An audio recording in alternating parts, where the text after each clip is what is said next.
హైదరాబాద్లో యా కార్నర్కు పోయినా పంచకట్టు దోశ కనపడాలి. ఓకే. సో అది నా టార్గెట్.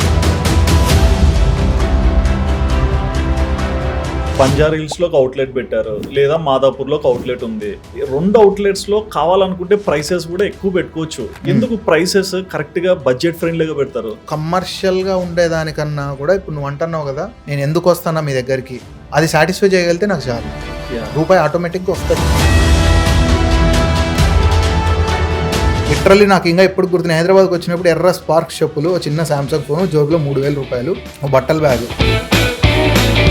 పల్లెల్లోకి పోతే ఏముంటుంది, మీ వాడు ఏం చేస్తానంటే మా వాడు లండన్లో ఉన్నాడు, అమెరికాలో ఉన్నాడు, ఇంజనీరింగ్ చదువుకొని ఇంత ఉద్యోగాలు మానేసుకొని పోయి దోశలు వేసుకుంటాడు అని చెప్పాలన్నా, పంచకట్టు దోశ, లంగా జాకెట్ దోశ, ఏందిరా ఇదంతా, మర్యాదగా తలకాయ ఎత్తుకోవాలన్నా లేదన్న ఊర్లో.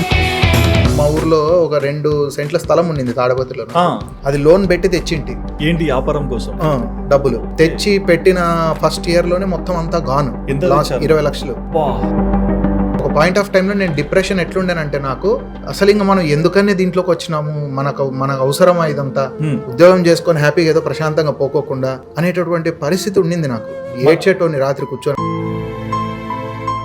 మా నాయన లేడు, అప్పుడు చనిపోయినాడు. మా నాయన 2019లో చనిపోయినాడు. ఏంటి రీజన్? Heart attack. సో 2019లో నా స్ట్రగ్లింగ్ టైంలో చనిపోయినాడు. నాకు వెనకాల ధైర్యంగా ఉండే చెప్తా అండే, ఏమైతుందిరా, ఏమైతుంది, పోతే పోతే పోయి మళ్ళీ ఉద్యోగం చేసుకోపోయి ఏంటికి అంత భయపడుతున్నావు.